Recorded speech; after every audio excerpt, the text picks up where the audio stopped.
Nous avons vu précédemment que l'obésité engendrait des maladies, mais elle est aussi source de conséquences sociales. Beaucoup de personnes pensent qu'il suffit de manger moins pour ne pas être obèse.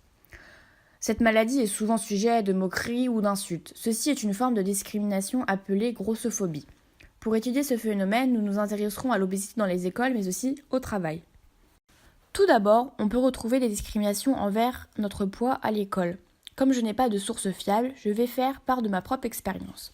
Lorsque j'étais petite, c'est-à-dire en CM1, CM2, c'est à ce moment-là que j'ai compris l'impact des moqueries vis-à-vis de notre poids. Car moi-même, j'ai été victime de moqueries. Ça a commencé par des surnoms tels que mammouth ou grosse baleine, puis par des regards bizarres. Par conséquent, je me suis mise à l'écart des autres et je me suis réfugiée dans la nourriture, puis je me suis remise en question sur moi-même en me disant « tu n'es pas assez belle » ou « tu ne sers à rien » et j'ai perdu beaucoup de poids pour rentrer dans le moule des gens qui se moquaient de moi. Le problème est que les personnes non obèses ne se rendent pas forcément compte du mal qu'ils font, car pour eux ce n'est qu'une plaisanterie. Cette attitude est renforcée par le sentiment général actuel qui veut qu'une personne belle soit une personne mince. C'est pour cela qu'il faut lutter contre l'obésité et contre les discriminations pour permettre à tous ces jeunes de connaître une enfance normale. J'ai voulu partager mon histoire pour aider les personnes qui subissent actuellement ces problèmes. Battez-vous et surtout parlez-en.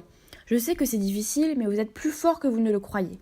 Si ça peut vous aider, appelez le 08 00 20 0000 pour poser vos questions de façon anonyme et confidentielle sur le harcèlement en ligne.